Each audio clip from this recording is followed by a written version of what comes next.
G'day, Robin from Equip2, and in this video we're going to show you how to use the remote on the Keestrack C4.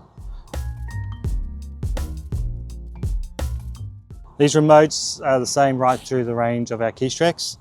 To start off with, to turn the remote on, we need to make sure the key is turned on.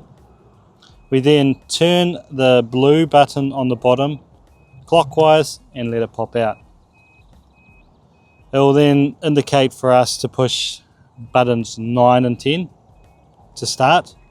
We hold down 9 and 10 buttons, fully depressed, it will beep, let it go, then it's logged in.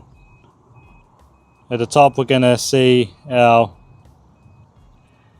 reception and our connectivity there, our channel and our battery. With these remotes, each button has two functions. It has a first lightly pressed for the first click and then fully pressed in. Each button is assigned with two functions. For example, if you want to stop and start the feeder, we press fully depress and let go, and that will stop and start the feeder. If you want to change the feeder speed, we press it the first click, then we can push the plus or minus button to change the speed on the feeder. Once you've pressed the start button on the display, the emergency stop function will turn off on your remote. Then we have on our remote our auto start. By holding that down for 3 seconds, the whole machine will start up automatically, back to the same functions it was running on the previous run.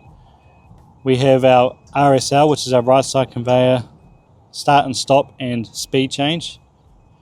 Our tipping grid function, pressing that will activate our tipping grid. Our feeder, stop and start and speed change. We can also use this for tracking by holding the two top buttons down for 3 seconds. We let them go, it will come up with the tracking icon. Now we can go forward and backwards on our functions. Then with also the remote, to turn the remote off, we depress the blue button.